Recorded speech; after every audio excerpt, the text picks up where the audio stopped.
সাদিক কায়েম, সহসভাপতি, প্রাপ্ত ভোট 14,000।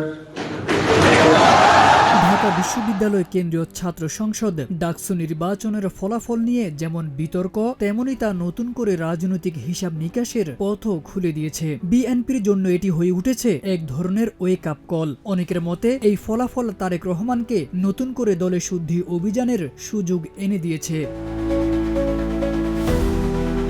ভোটের ফলাফলে ছাত্র শিবির সমর্থিত প্রার্থীদের চমকপ্রদ বিজয় শুধু রাজনৈতিক অঙ্গনে নয়, বিএনপির ভেতরেও ঢেউ তুলেছে। বিশ্লেষণে দেখা যাচ্ছে ছাত্রদল সাংগঠনিক ও কৌশলগত দিক দিয়ে অনেকে পিছিয়ে পড়েছে। প্রার্থী নির্বাচনে ভুল, অভ্যন্তরীণ কোন্দল এবং মাঠ পর্যায়ের প্রস্তুতির অভাব তাদেরকে ব্যাকফুটে ঠেলে দিয়েছে।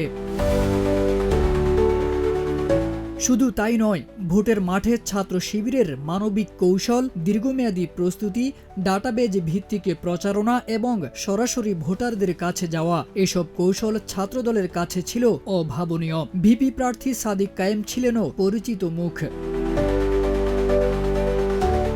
বিএনপির এই ব্যর্থতা দলে নতুন নেতৃত্ব কাঠামোর প্রয়োজনীয়তার ইঙ্গিত দিচ্ছে, যেটা হয়তো তারেক রহমানের হাতে বড় একটা সুযোগ হয়ে উঠবে। তিনি এখন চাইলে দলকে নতুন করে সাজাতে পারেন। এই নির্বাচনের ফলাফল আওয়ামী লীগকেও বিব্রত করেছে। ছাত্রলীগ মাঠে অনুপস্থিত থাকলেও অনেকে মনে করছেন আড়ালে ছাত্রলীগের একটি অংশ শিবিরকে ভোট দিয়েছে।